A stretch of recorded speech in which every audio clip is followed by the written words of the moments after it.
പരിശുദ്ധ പരമദിവ്യകാരുണ്യത്തിന് ആരാധനയും സ്തുതിയും പുകഴ്ചയും ഉണ്ടായിരിക്കട്ടെ. ഇപ്പോൾ എന്താ പറയുക, അതായത് what is the cause of your നിങ്ങളെ സെലക്ട് ചെയ്തത്, സെലക്ഷൻ എന്താണ് കാരണം? നിങ്ങളെ ഇപ്പോൾ പ്രാർത്ഥനയ്ക്ക് സെലക്ട് ചെയ്തല്ലേ? എത്രയും അകലിൽ നിന്നൊക്കെയുള്ള ആൾക്കാരാണ് വന്നിരിക്കുന്നത്. എന്തുകൊണ്ടാണ് നിങ്ങളെ സെലക്ട് ചെയ്തത്? അത് നിങ്ങൾക്ക് സെലക്ട് ചെയ്യപ്പെടാനുള്ള കഴിവുള്ളത് കൊണ്ടതല്ല, കഴിവില്ലാത്തത് കൊണ്ടാണ്. കൈയിടിച്ച് കർത്താവല്ലേ.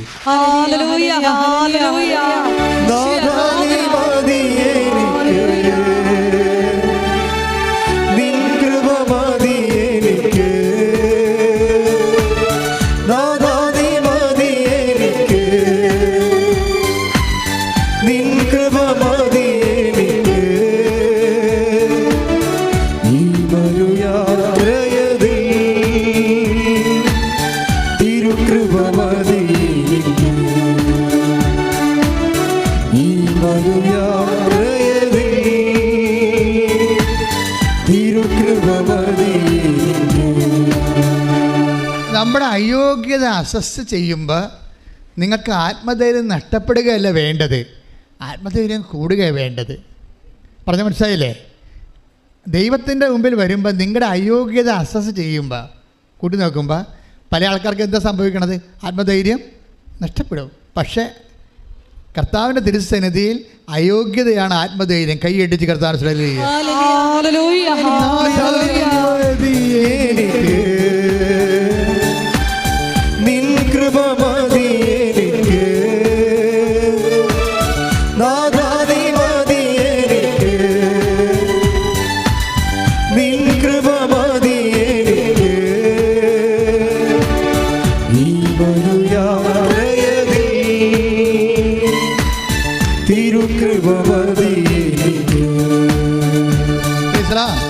നിയമാവർത്തനം 7:7 തന്നെ ഒരിക്കൽ കൂടി വായിക്കുക. അപ്പോഴേ അച്ഛൻ പറഞ്ഞത് നിങ്ങൾക്ക് മനസ്സിലാകും. കർത്താവ് നിങ്ങളെ സ്നേഹിച്ചതും, ശ്രദ്ധിച്ചേ, കർത്താവ് നിങ്ങളെ സ്നേഹിച്ചതും തിരഞ്ഞെടുത്തതും മറ്റു ജനതകളെക്കാൾ നിങ്ങൾ എണ്ണത്തിൽ കൂടുതലായിരുന്നതുകൊണ്ടല്ല,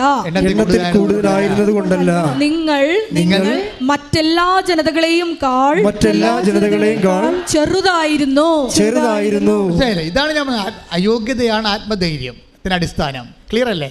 എന്ന് പറഞ്ഞ് അയോഗ്യതയാണ് എന്റെ ആത്മധൈര്യത്തിന്റെ അടിസ്ഥാനം. കർത്താവ് എനിക്ക് അനുഗ്രഹവും അഭിഷേകവും നൽകാൻ ആദ്യ കാരണം. കൈയടിച്ച് കർത്താവ്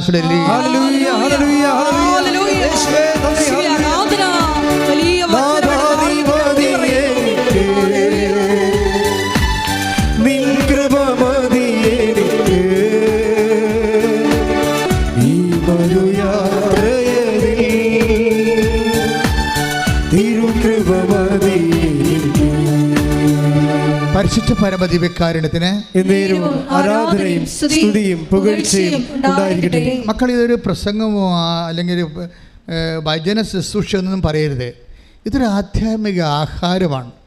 നമ്മളിങ്ങനെ ആശയപരമായ ഒരു ലോകത്തിലല്ല സംസാരിക്കുന്നത്. നമ്മളെന്താണ് അനുഭവ തലത്തിൽ കർത്താവ് നമ്മളോട് സംസാരിക്കുകയാണ്.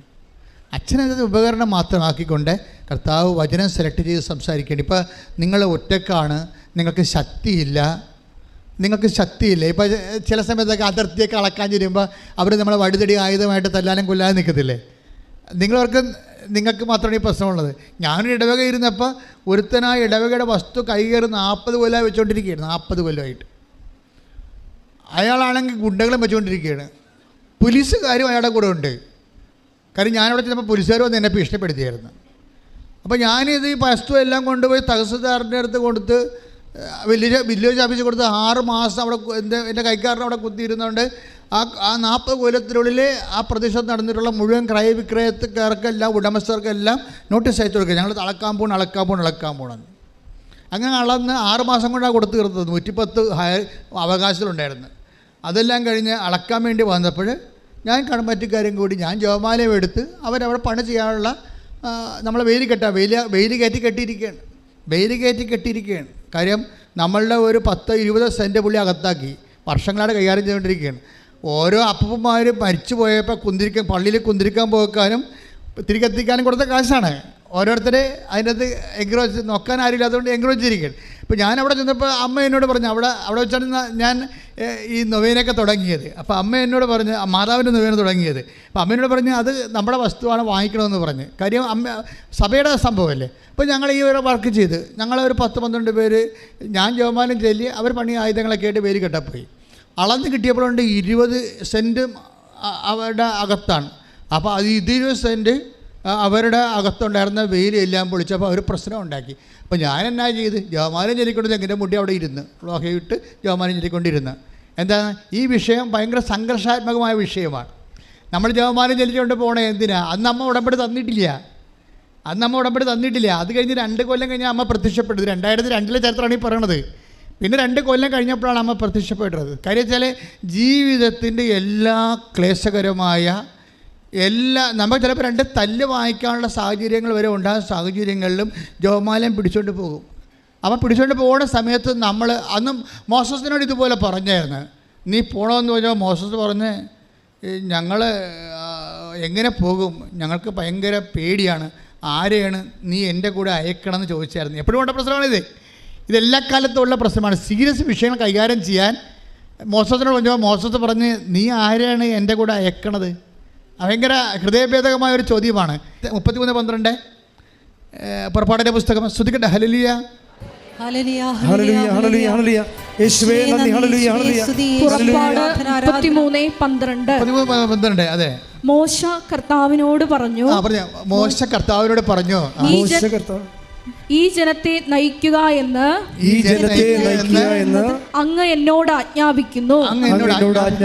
എന്നാൽ ആരെയാണ് എന്റെ കൂടെ അയക്കുക എന്ന് അറിയിച്ചിട്ടില്ല. അപ്പൊ ആരെയാണ് കൂടെ അയക്കണമെന്ന് അറിയിച്ചിട്ടില്ല എന്ന് പറയുമ്പോൾ അത് ആരെയാണ് അയക്കണമെന്നുള്ളത് അണ്ടർസ്റ്റുഡാണ്.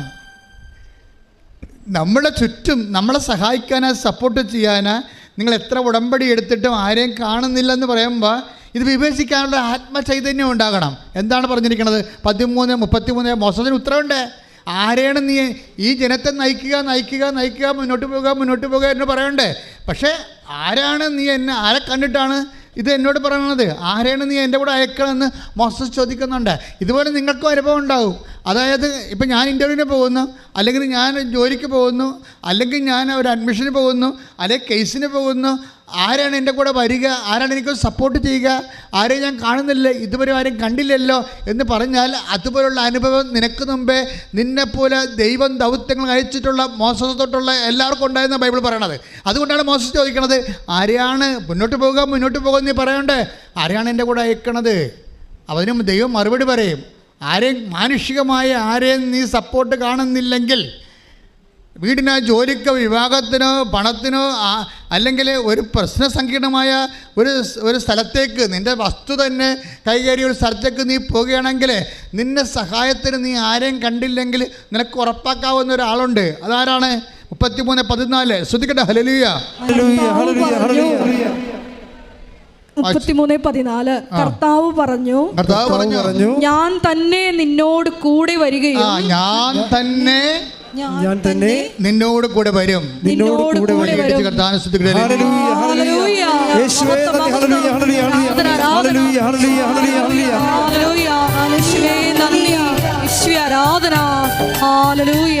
മഹത്വം ആരാധന. ക്ലേശകാലത്ത് കൂടാരമേകുവാൻ എന്റെ പ്രിയൻ എന്നെ ഇരുത്തും. അല്പകാലം കഴിഞ്ഞ് ഉയർന്നതാം പാറമേൽ എന്നെ അവൻ കയറ്റി നിർത്തും. അല്പകാലം കഴിഞ്ഞ് ഉയർന്നതാം പാറമേൽ എന്നെ അവൻ കയറ്റി നിർത്തും. ക്ലേശകാലത്ത് കൂടാരമേകുവാൻ എന്റെ പ്രിയൻ എന്നെ ഇരുത്തും. അല്പകാലം കഴിഞ്ഞ് ഉയർന്നതാം പാറമേൽ എന്നെ അവൻ കയറ്റി നിർത്തും. അല്പകാലം കഴിഞ്ഞ് ഉയർന്നതാം പാറമേൽ എന്നെ അവൻ കയറ്റി നിർത്തും. കൈകൾ ഉയർത്തി അടിച്ചുകൊണ്ട് പാടാം. ക്ലേശ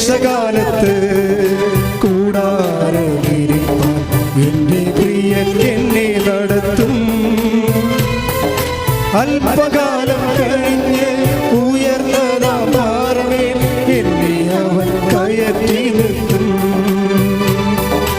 അല്പകാലം കഴിഞ്ഞ് ഉയർന്നതാം പാറമേൽ എന്നെ അവൻ കയറ്റി നിർത്തും.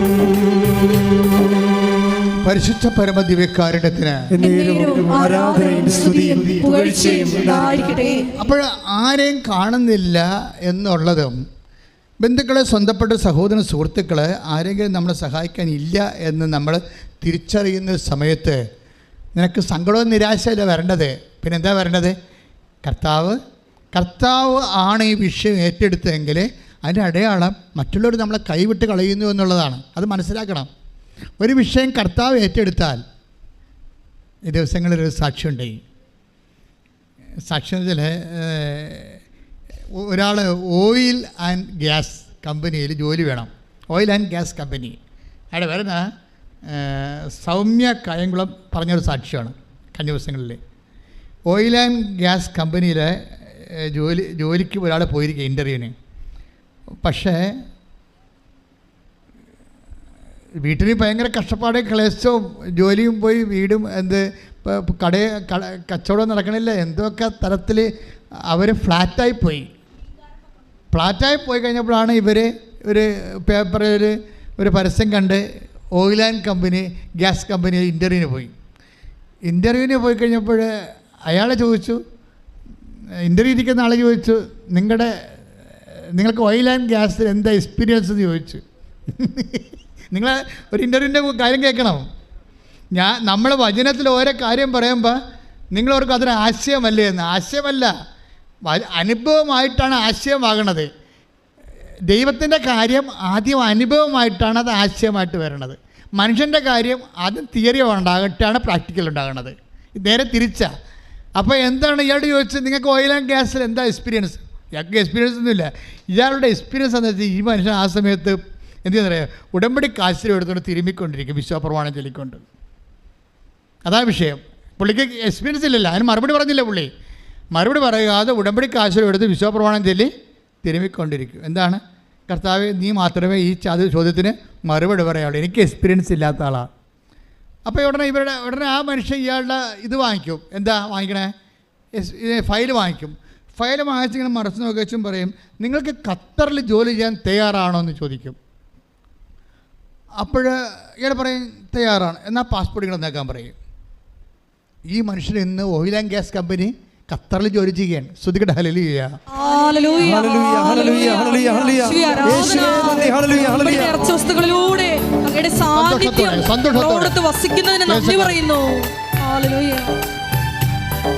ക്ലേശകാലത്ത് കൂടാരമിരിപ്പാൻ എന്റെ പ്രിയരെന്നെ ഇരുത്തും. അല്പകാലം കഴിഞ്ഞ് ഉയർന്നതാം പാറമേൽ എന്നെ അവൻ കയറ്റി നിർത്തും. അല്പകാലം കഴിഞ്ഞ് ഉയർന്നതാം പാറമേൽ എന്നെ അവൻ കയറ്റി നിർത്തും.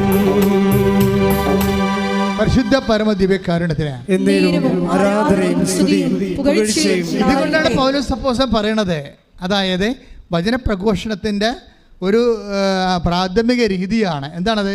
റോമ 15 വായിച്ചോ, ഒന്നുകൂടി വായിച്ചോളൂ. വിജാതിയരുടെ അനുസരണം നേടിയെടുക്കേണ്ടതിന് വാക്കാലും പ്രവൃത്തിയാലും റോമ 15:18 വായിച്ചോളൂ. വിജാതിയരുടെ അനുസരണം നേടിയെടുക്കേണ്ടതിന് വാക്കാലും പ്രവൃത്തിയാലും അടയാളങ്ങളുടെയും അത്ഭുതങ്ങളുടെയും ബലത്താലും പരിശുദ്ധാത്മാവിന്റെ ശക്തിയാലും ഞാൻ വഴി ക്രിസ്തു പ്രവർത്തിച്ചവയൊഴികെ ഒന്നിനെക്കുറിച്ചും സംസാരിക്കാൻ ഞാൻ തുനിയുകയില്ല. അപ്പൊ ഞാൻ വഴിയെന്ന് പറഞ്ഞ ആര് വഴിയാ? ഞാൻ വഴി. പൗലോസ് അപ്പോസ്തലൻ പറഞ്ഞു, ഈ ആൾക്ക് ഈ ഖത്തറിൽ ജോലി കിട്ടാൻ കാരണം എന്താണെന്നറിയാമോ? അവർ പറയുന്നുണ്ട്, എന്നാ അവരുടെ പേര്? സൗമ്യ കായംകുളം. അവരാണ് വൈഫ് പറയുന്നുണ്ട്, ഞങ്ങളിങ്ങനെ എങ്ങനെ ജീവിക്കുമെന്നറിയാതെ അന്തരാളം കൊണ്ട് വിഷമിച്ച് നടക്കുന്ന കാലത്ത് ഒരു മീൻകാരം ഞങ്ങൾക്കൊരു കൃപാസനം പത്രം തന്നെന്ന്. Praise the Lord. Praise the ഹല്ലേലൂയ, Lord. ഹല്ലേലൂയ. ഹല്ലേലൂയ. ഹല്ലേലൂയ, ഹല്ലേലൂയ, യേശുവേ ഹല്ലേലൂയ. ആരാധന. യേശുവേ ഹല്ലേലൂയ. സന്തോഷത്തോടെ ക്ലേശകാലത്ത് കൂടാരവിരിപ്പാൻ എന്റെ പ്രിയൻ എന്നെ നടത്തും. അല്പകാലം കഴിഞ്ഞ് ഉയർന്നതാം പാറമേൽ എന്നെ അവൻ കയറ്റി നിർത്തും. അല്പകാലം കഴിഞ്ഞ് ഉയർന്നതാം പാറമേൽ എന്നെ അവൻ കയറ്റി നിർത്തും. ജേഷേ ആ പാട്ടൊന്ന് പറഞ്ഞു കൊടുത്തേ. നിങ്ങളത് ഏറ്റുപാടാ, ഏറ്റു പറയുക ആ പാട്ട്. ക്ലേശകാലത്ത് ക്ലേശകാലത്ത് കൂടാരവിരിപ്പാൽ കൂടാരവിരിപ്പാൽ എന്റെ പ്രിയൻ എന്റെ പ്രിയൻ എന്നെ ഇരുത്തും. എന്നെ ഇരുത്തും. അല്പകാലം കഴിഞ്ഞ് ഉയർന്നതാം പാറമേൽ എന്നെ അവൻ കയറ്റി നിർത്തും. ഒന്നുകൂടി പഠിക്കുക. ക്ലേശകാലത്ത് കൂടാരവിരിപ്പാൽ എന്റെ പ്രിയൻ എന്നെ ഇരുത്തും. അല്പകാലം കഴിഞ്ഞ് ഉയർന്നതാം പാറമേൽ എന്നെ അവൻ കയറ്റി നിർത്തും. പാടാ, ഒരുമിച്ച് പാടാ. ശ്രദ്ധിക്കട്ടെ. ഹല്ലേലൂയ, ഹല്ലേലൂയ. യേശുവേ നന്ദി, യേശുവേ ആരാധന. ഹല്ലേലൂയ. സന്തോഷത്തോടെ എഴുന്നേൽക്കുക. എഴുന്നേര്. കൈയടിച്ചുകൊണ്ട് സന്തോഷത്തോടെ.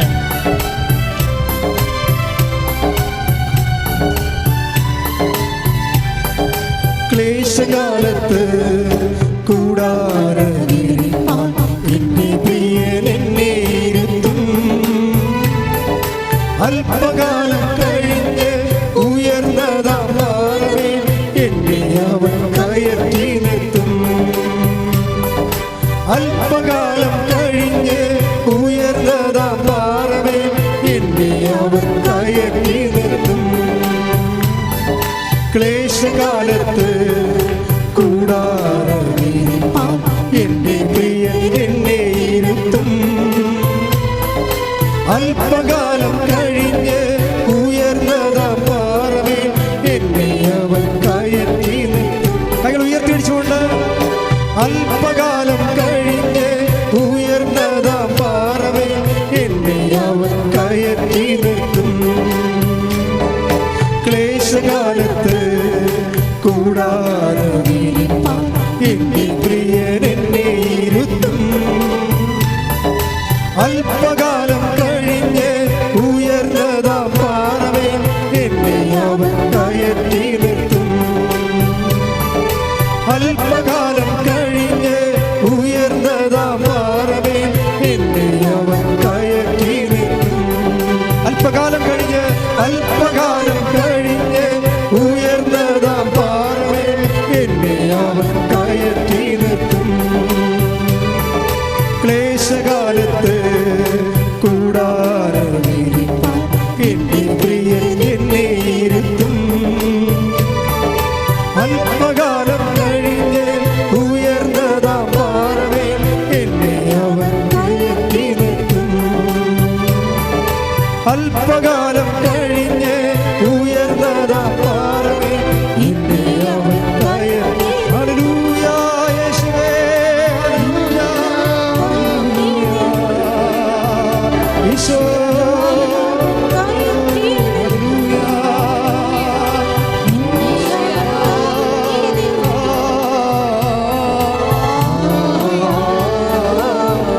ഭാഷാപരത്തോടെ. അല്പകാലം കഴിഞ്ഞ് ഉയർന്നതാം പാറമേൽ എന്നെ അവൻ കയറ്റി നിർത്തും. അല്പകാലം കഴിഞ്ഞ് ഉയർന്നതാം പാറമേൽ എന്നെ അവൻ കയറ്റി നിർത്തും. ക്ലേശകാലത്ത് കൂടാരവിരിപ്പാൻ എന്റെ പ്രിയൻ എന്നെ ഇരുത്തും. അല്പകാലം കഴിഞ്ഞ് ഉയർന്നതാം പാറമേൽ എന്നെ അവൻ കയറ്റി നിർത്തും. അല്പകാലം കഴിഞ്ഞ് ഉയർന്നതാം പാറമേൽ എന്നെ അവൻ കയറ്റി നിർത്തും. Praise the Lord. Praise the Lord. ഇരിക്കുക.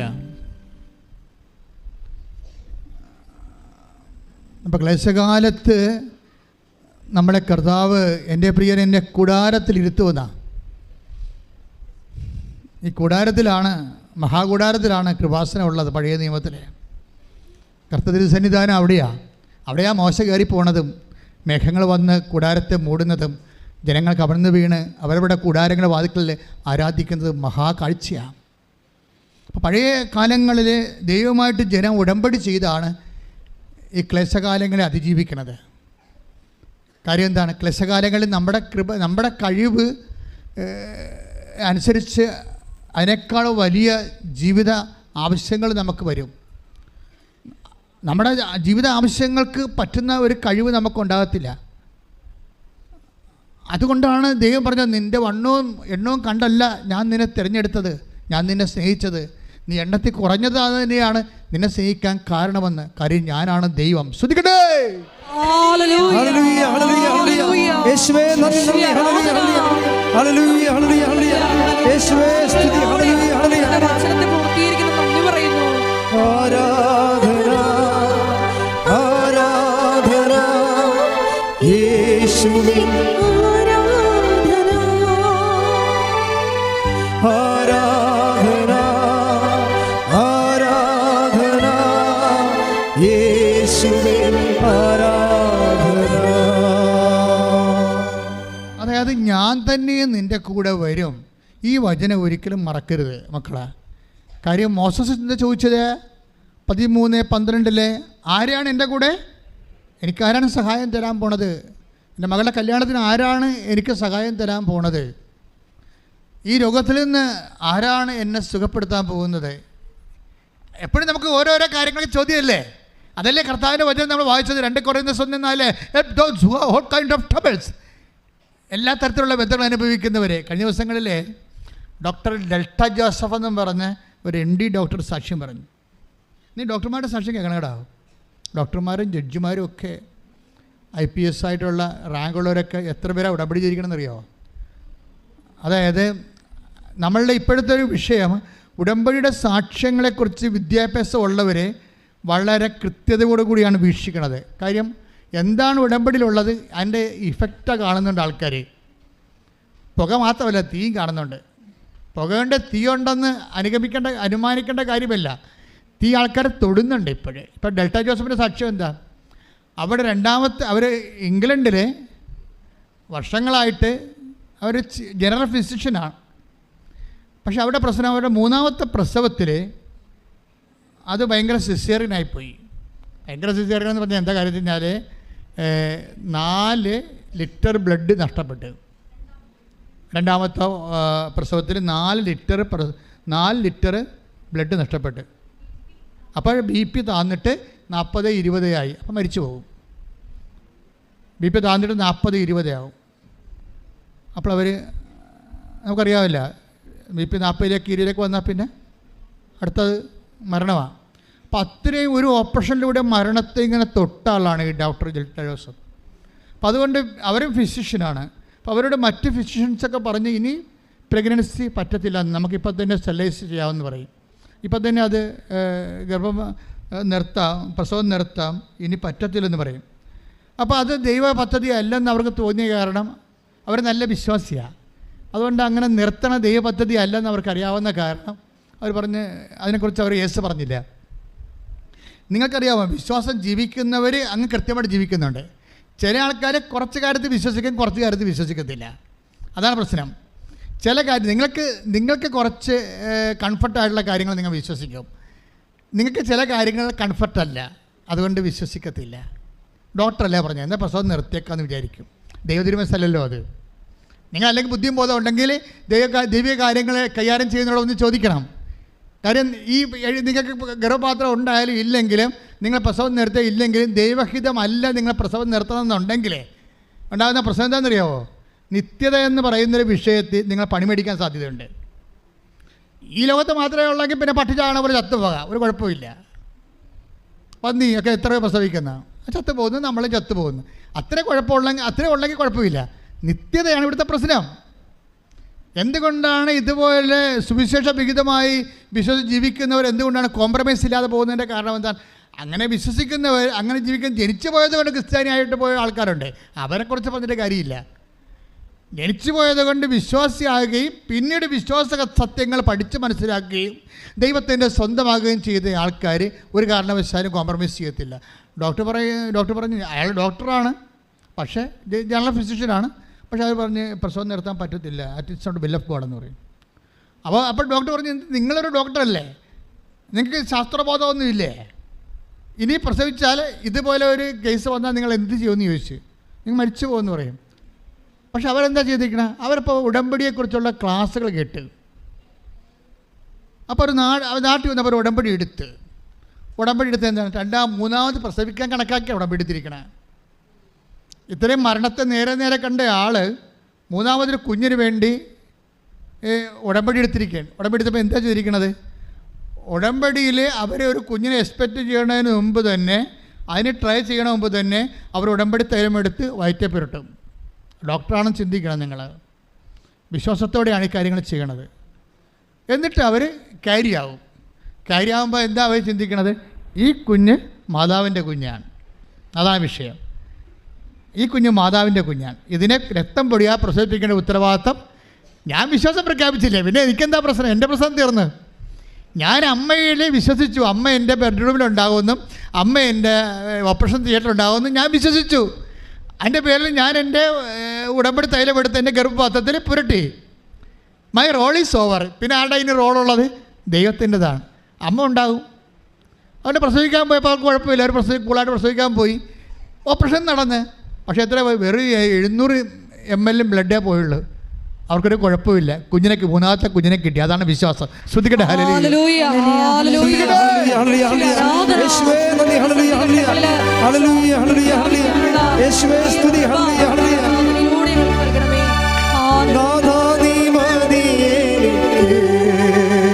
ചെറുതില്ലേ നിൻ കൃപ മതിയേ നാഥാ, നീ മതിയേ, നിൻ കൃപ മതിയേ, ഈ മരുയാത്രയിൽ തിരുകൃപ മതിയേ,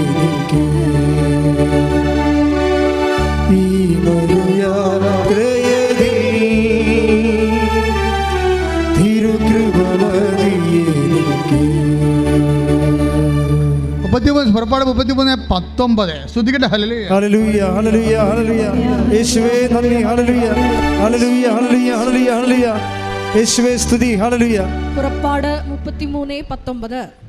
അവിടുന്ന് അരുൾ ചെയ്തു, എന്റെ മഹത്വം നിന്റെ മുൻപിലൂടെ കടന്നു പോകും. കർത്താവ് എന്ന എന്റെ നാമം നിന്റെ മുൻപിൽ ഞാൻ പ്രഖ്യാപിക്കുകയും ചെയ്യും. എനിക്കിഷ്ടമുള്ളവനിൽ ഞാൻ പ്രസാദിക്കും. എനിക്കിഷ്ടമുള്ളവനോട് ഞാൻ കരുണ കാണിക്കും. എനിക്കിഷ്ടമുള്ളവർ ഞാൻ പ്രസാദിക്കും. എനിക്കിഷ്ടമുള്ളവരോട് ഞാൻ കരുണ കാണിക്കും. എന്നാൽ പിന്നെ നമ്മളെന്താണ് മാട്ടക്കിടന്ന് നെഞ്ചു കളയണത്? അപ്പോഴേ പുറപ്പാട് 33:19 എന്താ പറഞ്ഞത്? എനിക്കിഷ്ടമുള്ളവരോട് ഞാൻ കരുണ കാണിക്കും, ഇഷ്ടമുള്ളവരോട് ഞാൻ പ്രസാദിക്കും. അപ്പോൾ കൃപയുടെ അവസ്ഥ ദൈവത്തിന് ഇഷ്ടമുള്ളവരോടാണെങ്കിൽ പിന്നെ നമുക്ക് എങ്ങനെയാണ്? നമുക്ക് അവിടെ എന്താ റോഡ്? ദൈവമല്ല തീരുമാനിക്കണത്. ദൈവത്തെ നിങ്ങൾ മനസ്സിലായോ? നിങ്ങൾക്ക് മനസ്സിലായോ? പുറപ്പാട് 33:19 എന്താ പറയണത്? എനിക്കിഷ്ടമുള്ളവരോട് ഞാൻ കരുണ കാണിക്കും, ഇഷ്ടമുള്ളവരോട് ഞാൻ പ്രസാദിക്കും. അപ്പോൾ ദൈവത്തിന് ഇഷ്ടമുള്ളവരാണ്, ദൈവം ചെയ്യുന്ന കാര്യമാണ് അതെങ്കിൽ പിന്നെ അവിടെ എനിക്കെന്ത് ചെയ്യാൻ പറ്റുമെന്നുള്ള സ്വാഭാവിക ഒരു ചോദ്യമല്ലേ? പക്ഷേ അവിടെ ഒരു വിഷയമുണ്ട്. ദൈവത്തിന് ഇഷ്ടപ്പെടുത്തി എടുക്കണം നമ്മളാണ്. അവിടെയാണ് അതിൻ്റെ മെക്കാനിസം ഇരിക്കണത്.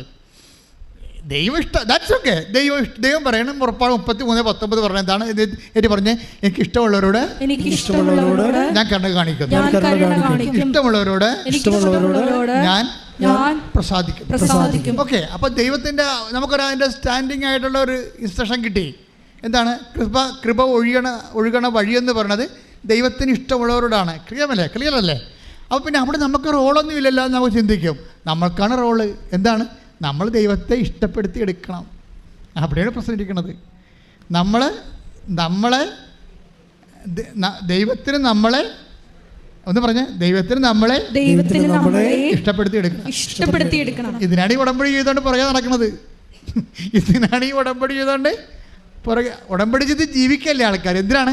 ദൈവത്തെ ഇഷ്ടപ്പെടുത്തി എടുക്കാൻ. ശ്രദ്ധിക്കട്ടെ. ഹല്ലേലൂയ, ഹല്ലേലൂയ, ഹല്ലേലൂയ, ഹല്ലേലൂയ. യേശുവേ നന്ദി. ഹല്ലേലൂയ, ഹല്ലേലൂയ, ഹല്ലേലൂയ, ഹല്ലേലൂയ, ഹല്ലേലൂയ, ഹല്ലേലൂയ. നിലപാടുകളിലൂടെ നിന്റെ ഇഷ്ടം സ്വന്തമാക്കുവാൻ ആരാധനയിലൂടെ ഞങ്ങൾ അഭിഷേകം ചെയ്യണമേ. അമ്മ ഉടനടി പരിഹാരമേകും ഉടമ്പടി പ്രാർത്ഥനയിൽ. അമ്മ ഉടനടി പരിഹാരമേകും അവൻ പറയുന്നത് ചെയ്തിടുകിൽ ജീവിതം ധന്യമായി തീർന്നിടും. അവൻ പറയുന്നത് ചെയ്തിടുകിൽ ജീവിതം ധന്യമായി തീർന്നിടും. അപ്പോൾ വചനം എങ്ങനെയാണ്? 33:19 എനിക്ക് ഇഷ്ടമുള്ളവരോട് ഞാൻ കരുണ കാണിക്കുന്നു, ഇഷ്ടമുള്ളവരോട് ഞാൻ പ്രസാദിക്കുന്നു. അപ്പോൾ നമ്മുടെ മുമ്പിലുള്ള ഓപ്ഷൻ എന്താണ്? എങ്ങനെയാണ് നമ്മളെ തന്നെ ദൈവത്തിനെ ഇഷ്ടപ്പെടുത്തി എടുക്കുന്നത്, അല്ലേ? എങ്ങനെയുള്ളവരെയാണ് ദൈവം ഇഷ്ടപ്പെടുന്നത്? അത് അറിഞ്ഞാൽ വിഷയം തീർന്നില്ലേ? അപ്പോൾ അതുകൊണ്ട് നമുക്ക് വായിക്കാൻ പോകുന്ന പുസ്തകം യെശയ്യാ 33:30 എടുത്ത്. യെശയ്യാ 30:18. ശ്രദ്ധിക്കട്ടെ. ഹല്ലേലൂയ, യേശുവേ നന്ദി, നന്ദി, നന്ദി, നന്ദി. ഹല്ലേലൂയ, ഹല്ലേലൂയ, ഹല്ലേലൂയ. യെശയ്യാ 30:18. അതിനാൽ നിന്നോട് ഔദാര്യം കാണിക്കാൻ കർത്താവ് കാത്തിരിക്കുന്നു. ഔദാര്യമാണ് കേട്ടാ, അവകാശമല്ല. അതായത് യെശയ്യാ 30:18 എന്താണ്? നിന്നോട് നിന്റെ അവകാശം തരാൻ വേണ്ടിയല്ല, നിന്നോട് ഔദാര്യം കാണിക്കാൻ എന്ന് പറഞ്ഞേ. നിന്നോട് ഔദാര്യം കാണിക്കാൻ കർത്താവ് കാത്തിരിക്കുന്നു. ക്ലിയർ അല്ലേ? ഇതാണ് ഈ അനുഗ്രഹം മുഴുവൻ ആൾക്കാർ വാങ്ങിക്കുന്നതിന്റെ കാരണം. ഇതാണ് എൻ്റെ ഗുഡ്നസ് എന്ന് പറയണത്. നിന്നോട് ഔദാര്യം കാണിക്കാൻ കർത്താവ് കാത്തിരിക്കുന്നു. Read it again, other word. നിന്നോട് കാരുണ്യം പ്രദർശിപ്പിക്കാൻ അവിടുന്ന് തന്നെ തന്നെ ഉയർത്തുന്നു. എന്തെന്നാൽ കർത്താവ് നീതിയുടെ ദൈവമാണ്. അവിടുത്തേക്ക് വേണ്ടി കാത്തിരിക്കുന്നവർ ഭാഗ്യവാന്മാർ. പ്ലീസ്, ഇപ്പൊ കർത്താവിന്റെ നീതിയുടെ ഉദ്ദേശം മനസ്സിലായില്ലേ? നീതിയാണെങ്കിൽ നമുക്ക് ഈ ഔദാര്യം കിട്ടേണ്ട യാതൊരു സാധ്യതയുമില്ല. നമ്മുടെ കൈയിരിപ്പൊക്കെ ഒന്ന് എണ്ണി നോക്കാനാണെങ്കിലേ പണി കിട്ടുമെന്നാണ് ഈ പറയണത്. അതുകൊണ്ട് ദൈവത്തെ തന്നെ ഉയർത്തുന്നു. എന്ന് വെച്ച് കഴിഞ്ഞാൽ ദൈവത്തിൻ്റെ നീതിയെ ദൈവം നീതിമാനാണെന്നുള്ള കാര്യം പ്രഖ്യാപിക്കുമ്പോൾ നമ്മളെയൊക്കെ ഉയർന്നില്ലേ? പക്ഷെ അങ്ങനെ ദൈവത്തിൻ്റെ നീതിയിൽ ദൈവം നിലനിൽക്കുന്നതിൻ്റെ ഉദ്ദേശം എന്താ? നമ്മളോട് ഔദാര്യം കാണിക്കാനാണ്. ബൈബിൾ എന്ത് രസമാണെന്നറിയാമോ? കാര്യം ദൈവം നീതിമാനാണെന്ന് പറയുമ്പോഴും ദൈവം സത്യസന്ധനാണെന്ന് പറയുമ്പോഴും നമുക്കതുപോലെ അതിൻ്റെ അയൽവാസവക്കത്ത് പോലും വരാൻ പറ്റത്തില്ലെന്ന് പറയുമ്പോഴും അതിൻ്റെ അർത്ഥം ദൈവത്തിൻ്റെ കരുണയ്ക്കും അവിടുത്തെ ഔദാര്യത്തിനും നമ്മളെ അർഹമാക്കാൻ വേണ്ടി ദൈവിക നടപടിയാണ് ദൈവം തന്നെ ഉയർത്തുന്നത്. കൈയടിച്ച് കർത്താവ് ചൊല്ലി.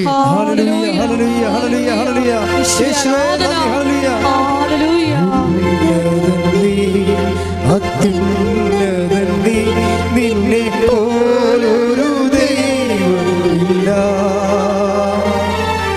ഉന്നതൻ നീ, അത്യുന്നതൻ നീ, നിന്നെ പോലൊരു ദൈവമില്ല.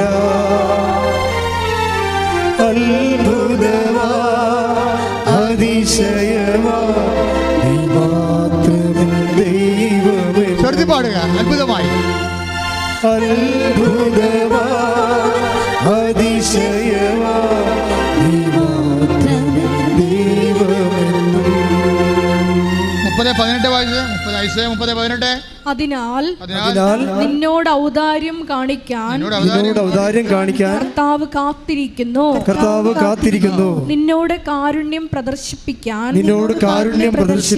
അവിടുന്ന് തന്നെ തന്നെ ഉയർത്തുന്നു. എന്തെന്നാൽ കർത്താവ് നീതിയുടെ ദൈവമാണ്.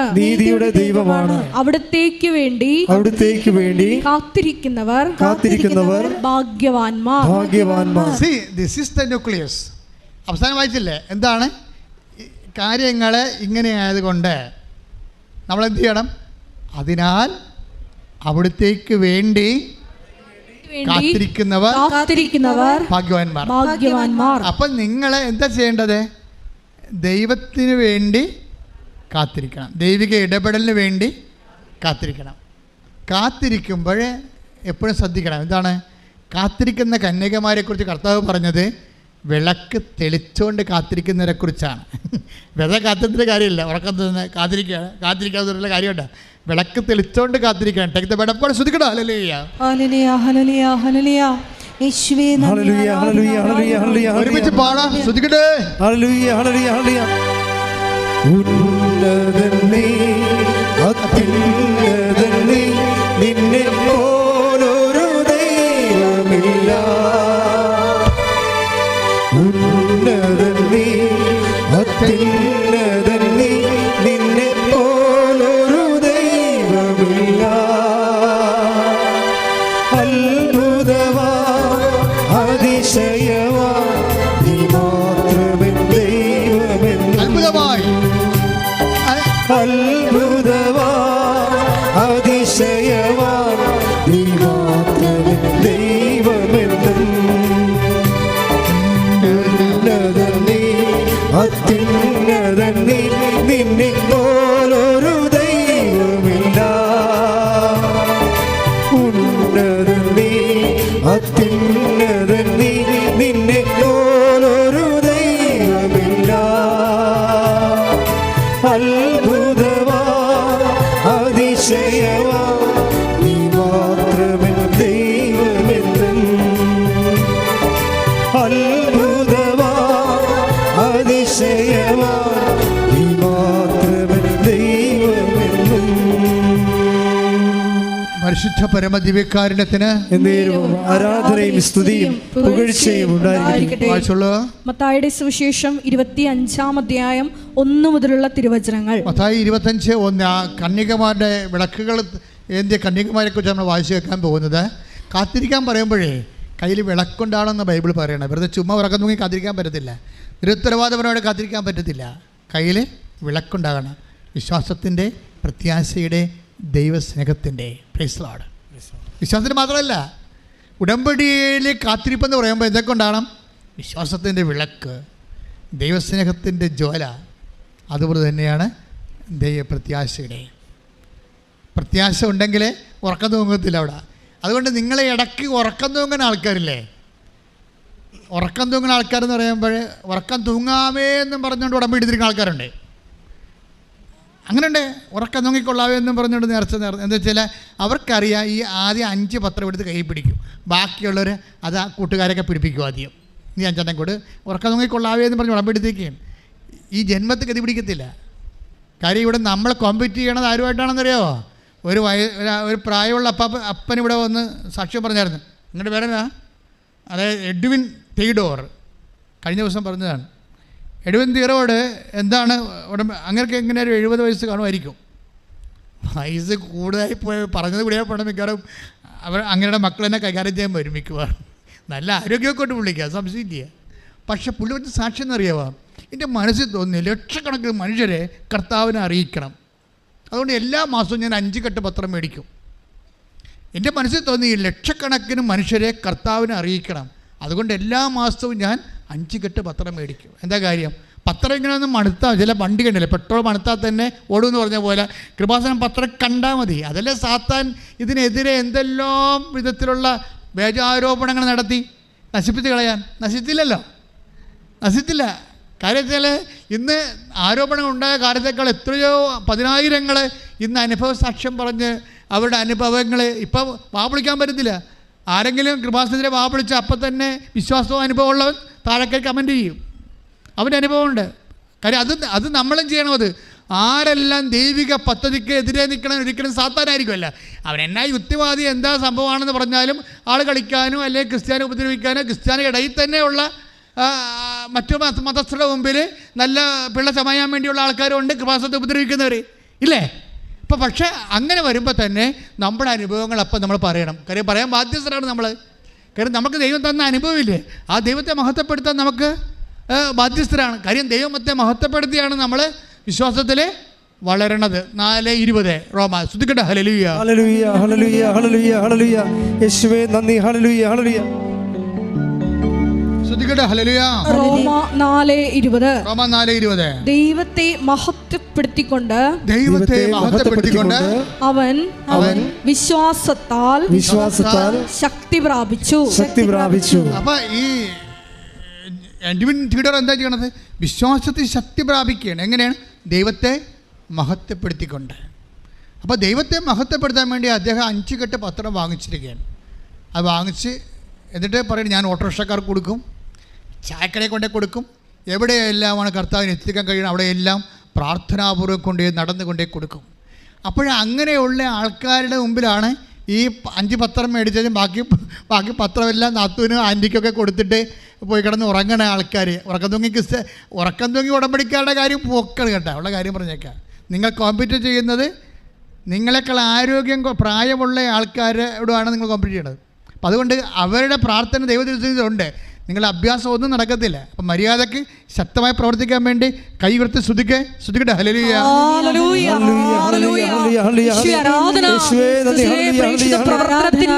അപ്പോസ്തലിക ചൈതന്യം ഈ ആരാധനയിൽ പങ്കെടുത്ത് പ്രാർത്ഥിക്കുന്ന ഞങ്ങൾക്ക് ഓരോരുത്തർക്കും കൃപയായി നൽകണമേ.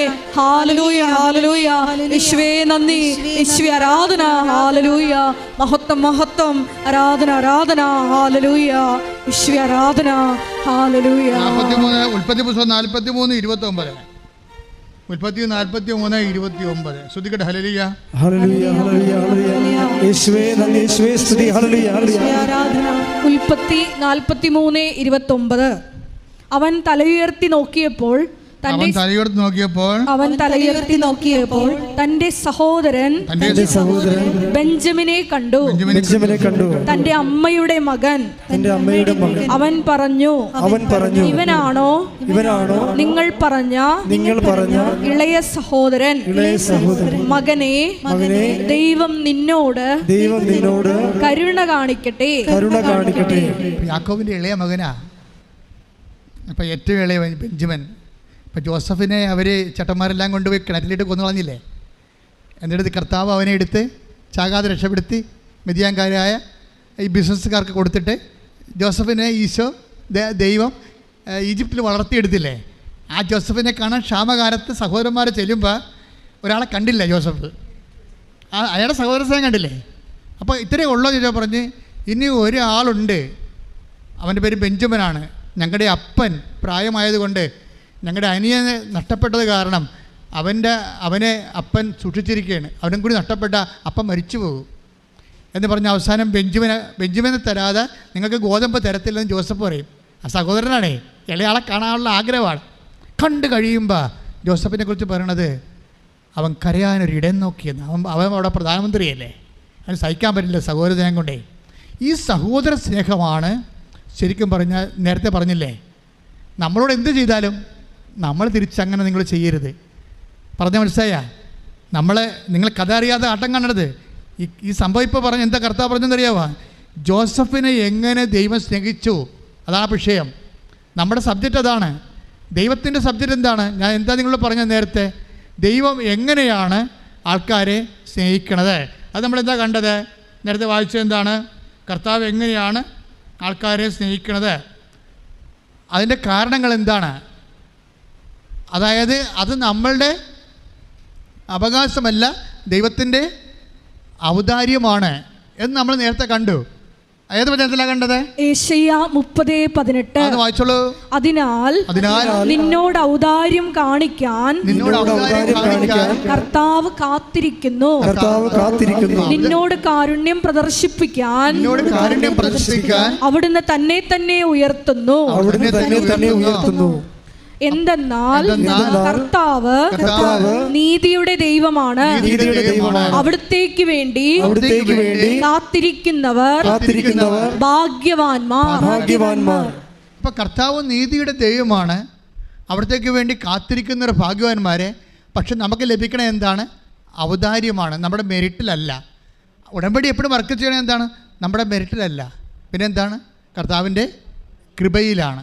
ഇപ്പോഴെന്താ ഇവിടത്തൊക്കെ പറയാൻ കാരണം വെച്ച് കഴിഞ്ഞാൽ, അതായത് ഞാൻ എനിക്കിഷ്ടമുള്ളവരോട് സ്നേഹം കാണിക്കുന്നു പറഞ്ഞില്ലേ? Take that word of God. ശ്രദ്ധിക്കട്ടെ. ഹല്ലേലൂയ ഹല്ലേലൂയ ഹല്ലേലൂയ ഹല്ലേലൂയ ഹല്ലേലൂയ യേശുവേ നന്ദി, യേശുവേ സ്തുതി. ഹല്ലേലൂയ ഹല്ലേലൂയ ഹല്ലേലൂയ ഹല്ലേലൂയ ഹല്ലേലൂയ ഹല്ലേലൂയ യേശുവേ നന്ദി. ഹല്ലേലൂയ ഹല്ലേലൂയ ഹല്ലേലൂയ യേശുവേ നന്ദി. ആരാധന ആരാധന. ഹല്ലേലൂയ.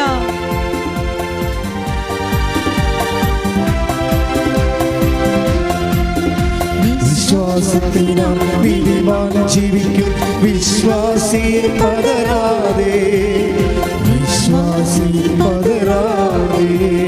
വിശ്വാസത്തിനാൽ നീതിമാൻ ജീവിക്കും, വിശ്വാസിയെ പതരാതെ, വിശ്വാസിയെ പതരാതെ, വിശ്വാസിയെ പതരാതെ, വിശ്വാസിയെ പതരാതെ, വിശ്വാസിയെ പതരാതെ, വിശ്വാസിയെ പതരാതെ. വിശ്വാസത്തിനാൽ നീതിമാൻ ജീവിക്കും, വിശ്വാസിയെ പതരാതെ, വിശ്വാസിയെ പതരാതെ. പുറപ്പാട് 33:19. എനിക്കിഷ്ടമുള്ളവനിൽ ഞാൻ പ്രസാദിക്കും. ഇതാണ് നമ്മുടെ പോയിന്റ്. എനിക്കിഷ്ടമുള്ളവനെ ഞാൻ പ്രസാദിക്കും. എനിക്കിഷ്ടമുള്ളവനോട് ഞാൻ കരുണ കാണിക്കും. നമ്മുടെ റിസ്ക് എന്താ? എങ്ങനെ ദൈവത്തിൻ്റെ നിലപാട് എന്താണ്? എനിക്കിഷ്ടമുള്ളവരോട് ഞാൻ പ്രസാദിക്കും, ഇഷ്ടമുള്ളവരോട് ഞാൻ കരുണ കാണിക്കും. അപ്പം ബോൾ നമ്മുടെ കോർട്ടിലാണ്, നമ്മളടിക്കാൻ പറ്റത്തില്ല ഇനി. അപ്പോൾ നമ്മൾ എന്താ ചെയ്യേണ്ടത്? എങ്ങനെ ദൈവത്തിന് ഇഷ്ടമുള്ള വ്യക്തിയാകാൻ കഴിയും? ക്ലിയർ അല്ലേ? എങ്ങനെ ദൈവത്തിന് ഇഷ്ടമുള്ള വ്യക്തിയായി ദൈവത്തിൻ്റെ കരുണ ആർജിക്കാൻ കഴിയും? അതാണ് ചോദ്യം. എങ്ങനെയാണ് ദൈവത്തിൻ്റെ ഇഷ്ടമുള്ള വ്യക്തിയായി ജോസഫ് മാറിയത്? അതാണ് അതിൻ്റെ ഉത്തരം. എന്താണത്? പുറപ്പാട് 43:29. അവൻ തലയുയർത്തി നോക്കിയപ്പോൾ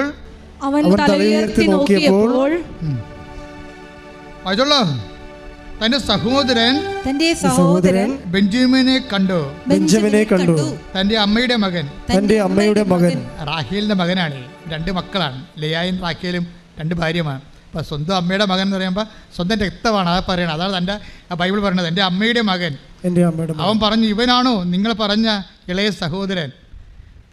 മകനെ, ദൈവം നിന്നോട് കരുണ കാണിക്കട്ടെ. അപ്പോൾ ദൈവം നിന്നോട് കരുണ കാണിക്കട്ടെ എന്ന് പറഞ്ഞുകൊണ്ട് സഹോദരങ്ങളെ ഏറ്റെടുക്കുന്ന ജോസഫിനോട് ദൈവം കാണിച്ച കരുണ എന്തിൻ്റെ അടിസ്ഥാനത്തിലാണ്? ജോസഫിൻ്റെ ദൈവസ്നേഹത്തിലും സഹോദര സ്നേഹത്തിലുമാണ്. പറഞ്ഞു മനസ്സിലായില്ലേ? ദൈവം നിങ്ങളോട് കരുണ കാണിക്കട്ടെ എന്ന് ആരോടാ പറയണത്? ഈ സഹോദരന്മാരോട് പറയുകയാണ്. ഈ സഹോദരന്മാരെന്താ ചെയ്തത്? ജോസഫിനെ കുഞ്ഞുനാളിൽ ജോസഫിനെ കിണറ്റി ഇട്ട് കൊല്ലാൻ നോക്കി പാർട്ടിയാണ്. എന്നിട്ട് വിറ്റ് കാശ് വാങ്ങിച്ച് 20 വെള്ളിക്കാശ് മേടിച്ച് അല്ലേ? ആ ആൾക്കാരോട് ജോസഫ് ക്ഷമിക്കുക. മനസ്സിലായ? കരുണ കാണിക്കാൻ എന്ന് വെച്ചാൽ ഈ പറഞ്ഞതിൻ്റെ അർത്ഥം മനസ്സിലായോ? നിങ്ങളെ വേദനിപ്പിച്ചവരെ, നിങ്ങളുടെ വസ്തു പിടിച്ചു വച്ചിരിക്കുന്നവരെ, നിങ്ങളെ അപമാനിച്ചവരെ, നിങ്ങളുടെ വീട്ടിൽ നിന്ന് ഇറക്കി വിട്ടവരെ, നിങ്ങളെ ഇന്നും വഴിയെ കൊണ്ടു നടന്ന് കളിയാക്കുന്നവരെ, നിങ്ങളെ കല്യാണത്തിന് അടിയന്തരം വിളിക്കാത്തവരെ, നിങ്ങളെ മാറ്റി നിർത്തുന്നവരെ സ്നേഹിക്കാൻ തീരുമാനിച്ചാൽ ഉടമ്പടിയുടെ ദൈവം എൻ്റെ ദൈവവേദനെ തൻ്റെ മക്കളോട് കരുണ കാണിക്കുമെന്ന് കൽപ്പിക്കുന്നു. കൈയിടിച്ച് കർത്താവില്ലേ?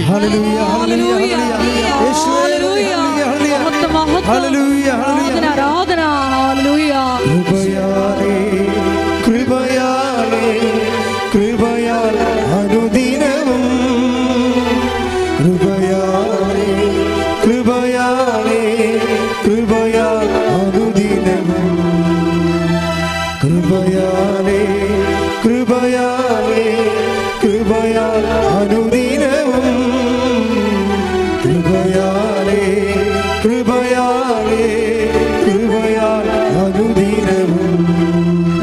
എടുക്കുക.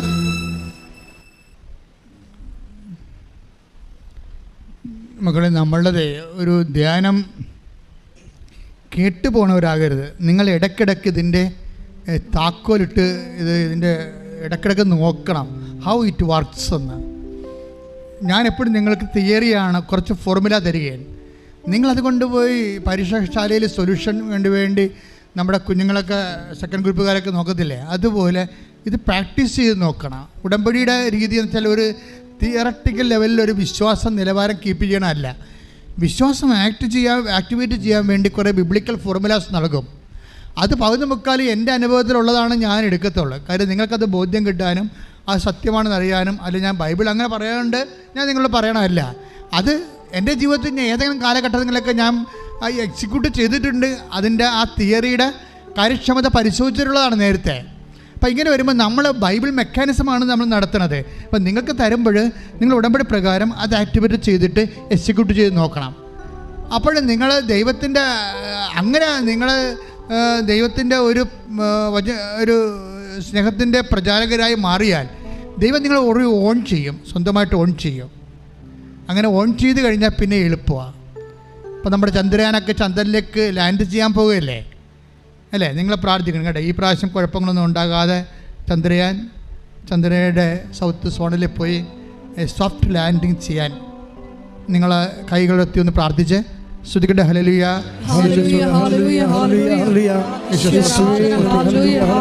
കർത്താവിന്റെ ഉന്നതമായ നാമത്തിൽ ചന്ദ്രയാനെ ആശീർവദിച്ചുകൊണ്ട് പ്രാർത്ഥിക്കുന്നു. ശാസ്ത്രത്തെ ആശീർവദിച്ചുകൊണ്ട് പ്രാർത്ഥിക്കുന്നു. ശാസ്ത്രജ്ഞന്മാരെ ആശീർവദിച്ചുകൊണ്ട് പ്രാർത്ഥിക്കുന്നു. ദൈവത്തിന്റെ ശക്തി ഒരു അപകടമില്ലാതെ സോഫ്റ്റായിട്ട് ലാൻഡ് ചെയ്യുകയും ഞങ്ങളുടെ രാജ്യം അതിലൂടെ വലിയ മേൽക്കൈ നേടാനും മനുഷ്യരാശിക്ക് അത് വലിയ സംഭാവന ഉണ്ടാകുവാനും ദൈവത്തിൻ്റെ രഹസ്യങ്ങൾ അവിടെ നിന്ന് നൽകിയ ബുദ്ധിയുടെ വെളിച്ചത്തിൽ കണ്ടുപിടിക്കുന്നതിലൂടെ മനുഷ്യനെ എളിമപ്പെട്ടുകൊണ്ട് ദൈവത്തിൻ്റെ വിശ്വാസത്തിൻ്റെ ശക്തിയുടെ ഉപകരണങ്ങളായി മാറാൻ ഇടയാക്കണമേ. ശ്രദ്ധിക്കട്ടെ.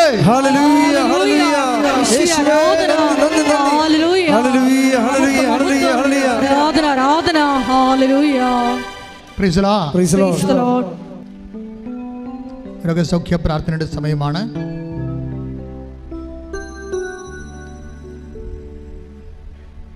ഓരോരുത്തർ അവരുടെ ശിരസിലെ 2 കൈകളും വെച്ച് ആദ്യം വിശ്വാസ പ്രമാണം ചൊല്ലുക. ശ്രദ്ധിച്ചല്ലണം. സർവശക്തനായ പിതാവും ആകാശത്തിന്റെയും ഭൂമിയുടെയും സൃഷ്ടാവുമായ ദൈവത്തിൽ ഞാൻ വിശ്വസിക്കുന്നു. അവിടുത്തെ ഏകപുത്രനും ഞങ്ങളുടെ കർത്താവുമായ ഈശോ മിശിഹായിലും ഞാൻ വിശ്വസിക്കുന്നു. ഈ പുത്രൻ പരിശുദ്ധാത്മാവാൽ ഗർഭസ്ഥനായി കന്യകാമറിയത്തിൽ നിന്ന് പിറന്ന് പോന്തിയോസ് പീലാത്തോസിന്റെ കാലത്ത് പീഡകൾ സഹിച്ച് കുരിശിൽ തറയ്ക്കപ്പെട്ട് മരിച്ച് അടക്കപ്പെട്ട് പാതാളങ്ങളിൽ ഇറങ്ങി മരിച്ചവരുടെ നിന്ന് 3-ാം നാൾ ഉയർത്ത് സ്വർഗത്തിലേക്ക് എഴുന്നള്ളി സർവശക്തിയുള്ള പിതാവായ ദൈവത്തിൻ്റെ വലതുഭാഗത്തിരിക്കുന്നു. അവിടെ നിന്ന് ജീവിക്കുന്നവരെയും മരിച്ചവരെയും വിധിക്കുവാൻ വരുമെന്നും ഞാൻ വിശ്വസിക്കുന്നു. പരിശുദ്ധാത്മാവിലും ഞാൻ വിശ്വസിക്കുന്നു. വിശുദ്ധ കത്തോലിക്ക സഭയിലും പുണ്യവാന്മാരുടെ ഐക്യത്തിലും പാപങ്ങളുടെ മോചനത്തിലും ശരീരത്തിൻ്റെ ഉയർപ്പിലും നിത്യമായ ജീവിതത്തിലും ഞാൻ വിശ്വസിക്കുന്നു. ആമേൻ. മക്കളെ, കൈകൾ അങ്ങനെ തന്നെ വെച്ചുകൊണ്ട് സ്തുതിക്കട്ടെ. അച്ഛൻ രോഗസൗഖ്യ പ്രാർത്ഥന നടത്താൻ പോവുകയാണ്. ഓൺലൈനിലുള്ളവരും അതുപോലെ തന്നെ ചെയ്യണമേ, എപ്പോൾ വേണമെങ്കിലും ചെയ്യണമേ. സ്തുതിക്കട്ടെ. ഹല്ലേലൂയ. നിന്റെ വിശുദ്ധ പൗരോഹിത്യത്തെ മഹത്വപ്പെടുത്തണമെന്ന് പ്രാർത്ഥിക്കുന്നു. കർത്താവേ, സഭയിലുള്ള സാന്നിധ്യം പ്രകടമാക്കണമെന്ന് പ്രാർത്ഥിക്കുന്നു. കർത്താവ് 34 വർഷം ഞാൻ അർപ്പിച്ച കൃപാനയുടെ യോഗ്യതയാൽ കൃപാസ്ഥാനത്താറെ ജീവനോടെ പ്രത്യക്ഷപ്പെട്ട പരിശുദ്ധ അമ്മയുടെ മാധ്യസ്ഥത്തിൽ ഈ അൾത്താറയിൽ നടന്ന 10,000-കണക്കിന് ആരാധനയുടെ ശക്തിയാൽ മാരക രോഗങ്ങള്, തീരവേദികള്, ജീവിത ദുരിതങ്ങള്, മഹാമാരികള് യേശു ക്രിസ്തുവിന്റെ നാമത്തില് മാറിപ്പോകട്ടെ.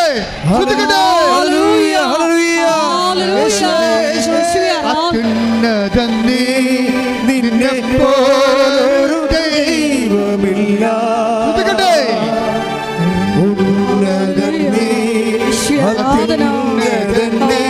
നിന്നെപ്പോലൊരു ദൈവമില്ല.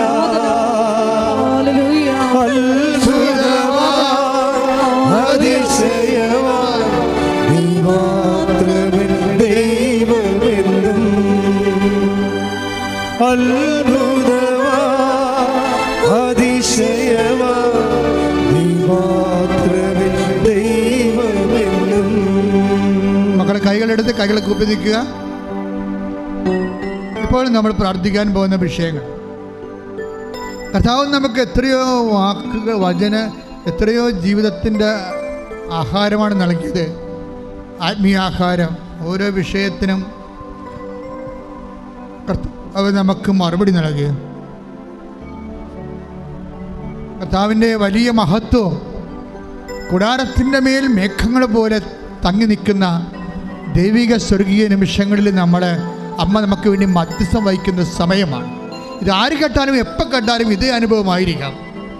കർത്താവെ, അങ്ങനെ മക്കൾക്ക് വേണ്ടി പ്രാർത്ഥിക്കുന്ന, നിൻ്റെ തിരുമുരുവിലാവിലെ മുഴുവനെ ഓർത്തുകൊണ്ട് പ്രാർത്ഥിക്കുന്ന, നിൻ്റെ കരചരണങ്ങളിലെ ആണിപ്പഴുതുകളെ അനുസ്മരിച്ചുകൊണ്ട് പ്രാർത്ഥിക്കുന്ന, നിൻ്റെ മുഴുക്കിടത്ത് ഒഴുകുന്ന വിശുദ്ധമായ രക്തം ഇപ്പോൾ പ്രാർത്ഥിക്കുന്ന ഈ തീർത്ഥാടനത്തിലും അനേക രാജ്യങ്ങളിലും പ്രാർത്ഥിക്കുന്ന ഓരോ മക്കളിലും ഏത് സമയത്ത് പ്രാർത്ഥിച്ചാലും കർത്താവിൻ്റെ കരുണ അവരിലേക്ക് നിറഞ്ഞു വസിക്കുകയും ജീവിത ദുരിതങ്ങൾ, ജീവിത തടസ്സങ്ങൾ, ജീവിത മഹാരുമാരികൾ, രോഗങ്ങൾ യേശുവിന്റെ നാമത്തിൽ വിട്ടുമാറട്ടെ.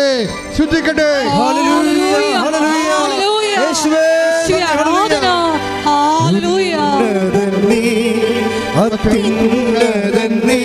നിന്നെ പോലൊരു ദൈവമില്ല, ഉന്നതൻ നീ, അത്യുന്നതൻ നീ, നിന്നെ പോലൊരു ദൈവമില്ല. അത്ഭുതമാ അതിശയമാ നീ മാത്രമേ ദൈവമെന്നും. പരിശുദ്ധ പരമ ദിവ്യകാരുണ്യത്തിന് ആരാധനയും സ്തുതിയും പുകഴ്ചയും ഉണ്ടായിരിക്കട്ടെ. എൻ്റെ പ്രിയപ്പെട്ടവരെ, രോഗമുള്ളിടത്ത് കൈവെക്കണം. ഓൺലൈനിൽ പ്രാർത്ഥിക്കുന്നവരും കാലദേശഭേദമില്ലാതെ ഈ പ്രാർത്ഥന എപ്പോൾ പ്രാർത്ഥിച്ചാലും നിങ്ങൾ വിശ്വാസ പ്രമാണം ചൊല്ലിയ മാത്രം മതിയാകും. എവിടെയൊക്കെയാണ് രോഗം അവിടെ എല്ലാം കൈകൾ വെക്കണം. എന്നിട്ട് പറയണം, ഞാൻ അമ്മയുടെ മധ്യസ്ഥതയിലാണ്, ഞാൻ അമ്മയുടെ മധ്യസ്ഥതയിലാണ്. അൾത്താരയിൽ പ്രത്യക്ഷപ്പെട്ട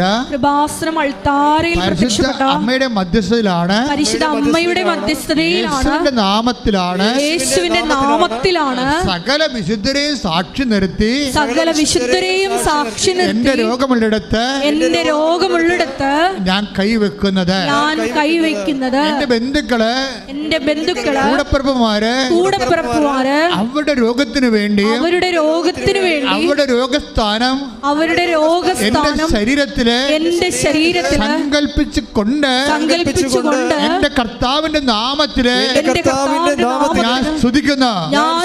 കർത്താവിന്റെ നാമത്തില് സ്തുതിക്കുമ്പോൾ ഈ നിമിഷം അടിപ്പിണർ പോലെ വൈദ്യുത ആഘാതം പോലെ എന്നിൽ നിന്നും അവരിൽ നിന്നും ക്ലേശങ്ങള്, ബാധകള്, രോഗങ്ങള്, ബന്ധനങ്ങള് വിട്ടുമാറട്ടെ.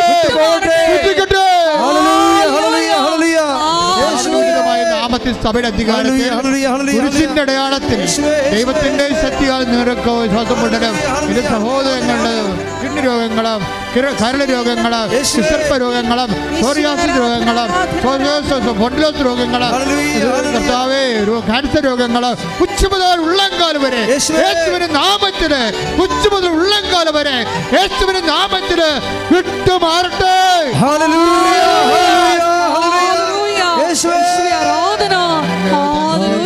വരേണമേ, എന്നിൽ നിറയണമേ, നാഥാ വരേണമേ, സൗഖ്യം നൽകണമേ, നാഥാ വരേണമേ, എന്നിൽ നിറയണമേ, നാഥാ വരേണമേ, സൗഖ്യം നൽകണമേ. മക്കളെ, ഇപ്പോഴും പ്രാർത്ഥിക്കണം. ഈശോ നമ്മൾ ഈ ധ്യാനം തുടങ്ങിയപ്പോൾ കർത്താവ് എന്നാ പറഞ്ഞത്? Help those who have kind of troubles. ഓരോ തരത്തിൽ വ്യത അനുഭവിക്കുന്നവരെ ആശ്വസിപ്പിക്കാൻ. ആ ദൈവത്തിൻ്റെ ഒരു മൈൻഡ് സെറ്റ് അതാണ്. എല്ലാ വ്യതകളും ആശ്വസിപ്പിക്കപ്പെടണം. കൈ അടിച്ച് കർത്താവിനെ സ്തുതിക്കട്ടെ.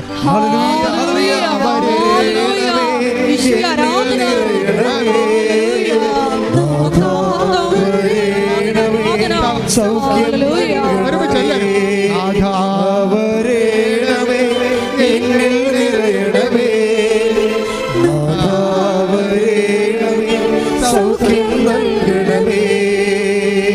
പരമ ദിവ്യകാരുണ്യത്തിന് എന്നേരവും ആരാധനയും സ്തുതിയും പുകഴ്ചയും പരിശുദ്ധ പരമ ദിവ്യകാരുണ്യത്തിന് എന്നേരവും ആരാധനയും സ്തുതിയും പുകഴ്ചയും നിറയണമേ, എന്നിൽ നിറയണമേ. നാഥാ വരേണമേ, സൗഖ്യം നൽകണമേ. നാഥാ വരേണമേ, എന്നിൽ നിറയണമേ. നാഥാ വരേണമേ, സൗഖ്യം നൽകണമേ. എന്തുകൊണ്ടാണ് ഇങ്ങനെ ഉടമ്പടി ഇങ്ങനെ കത്തിപ്പടരാൻ കാര്യം? എന്തുകൊണ്ടാണ് 10,000 സാക്ഷിതകം പറഞ്ഞു മാറിയത്? ഒറ്റ കാര്യമുള്ള ദൈവത്തിൻ്റെ മൈൻഡ് സെറ്റാണ്. 2 കൊരിന്ത്യർ 1:4 എല്ലാ തരത്തിലും വ്യക്തകൾ അനുഭവിക്കുന്നവരെ ആശ്വസിപ്പിക്കാൻ. ആ ദൈവത്തിൻ്റെ മനസ്സാണ് അമ്മ തിരിച്ചറിഞ്ഞത്. എന്താണ് ദൈവത്തിൻ്റെ മനസ്സെന്താണ്? എല്ലാ തരത്തിലും വ്യതകൾ അനുഭവിക്കുന്നവരെ ആശ്വസിപ്പിക്കപ്പെടണം. അതാണ് ദൈവത്തിൻ്റെ മനസ്സ്. ഈ മനസ്സ് തിരിച്ചറിഞ്ഞത് ആരാണ്? അമ്മയാണ്. ഒരു വീട്ടിൽ കല്യാണത്തിന് വീഞ്ഞ് തീർന്നു പോയാൽ എന്ത് വ്യതയുണ്ടാകും ആ കുടുംബനാഥനെന്ന് അമ്മ തിരിച്ചറിഞ്ഞിരിക്കുന്ന കൈയിട്ടിച്ച് കർത്താവ് ആരാധന. അമ്മയെ തന്നതിന് നന്ദി പറയുന്നു.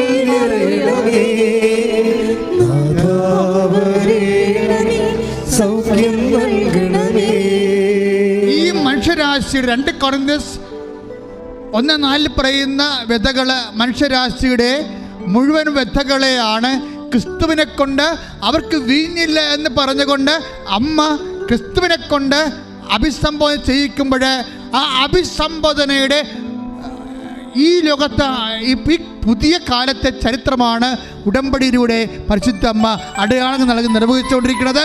കൈ അടിച്ചുകൊണ്ട്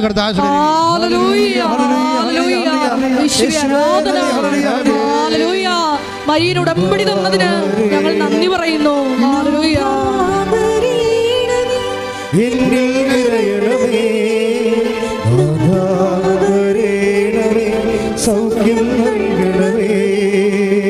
എൻ്റെ മക്കളെ, നമ്മളിപ്പോൾ പ്രാർത്ഥിക്കാൻ പോകുന്നത് എല്ലാ വ്യതകളെയുമാണ്.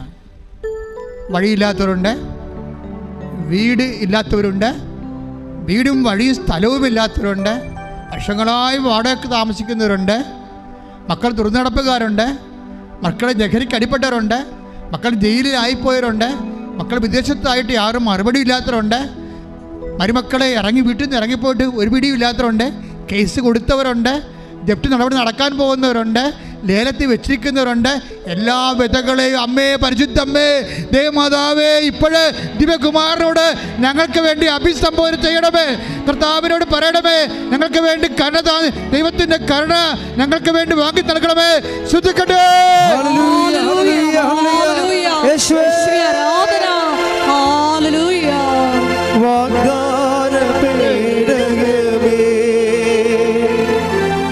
സ്വർഗീയ പൊന്മലരേ,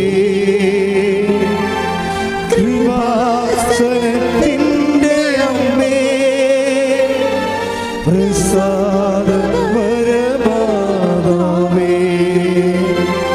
വാഗ്ദാന പേടകമേ, സ്വർഗീയ പൊന്മലരേ, കൃപാസനത്തിൻ്റെ അമ്മേ, പ്രസാദപരമാതാവേ.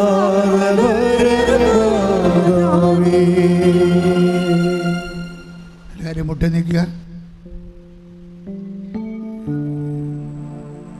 സ്വർണം പോലെ വിലയുള്ള നിമിഷങ്ങളാണ്. ഈ സമയത്ത് മൗന പ്രാർത്ഥനയാണ്. എൻ്റെ മക്കൾ എന്തെങ്കിലും കാര്യങ്ങൾ അച്ഛൻ വിട്ടുപോയിട്ടുണ്ടെങ്കിൽ ഇപ്പോൾ കർത്താവിനോ പരിശുദ്ധ അമ്മ വഴി ഈശോയ്ക്ക് സമർപ്പിക്കുക.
ദൈവമാതാവിൻ്റെ മധ്യസ്ഥയിൽ ദിവ്യകാരുണ്യ സന്നിധിയിൽ ഞങ്ങൾ സമർപ്പിച്ച് പ്രാർത്ഥിക്കുന്നു. ഞങ്ങളുടെ അയോഗ്യതയാണ് നിൻ്റെ മുമ്പിൽ നിൽക്കാനുള്ള യോഗ്യതയെന്ന് ഇന്ന് ആരാധനയിലൂടെ വെളിപ്പെട്ട സന്ദേശമനുസരിച്ച് ഞങ്ങൾ പ്രാർത്ഥിക്കുന്നു. ശ്രീ ആരാധന. ഹല്ലേലൂയ. ശിരസ്സ് നമിച്ച് നമുക്ക് ആശീർവാദം സ്വീകരിക്കാം.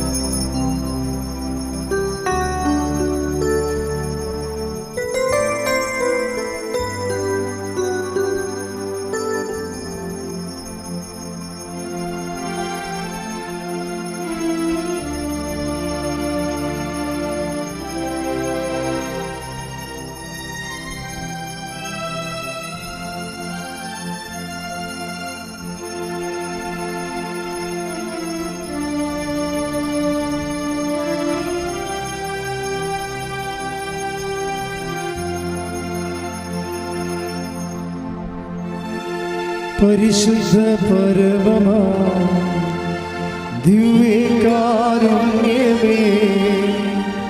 എന്നുമെന്നും അങ്ങേയ്ക്കാരാധന.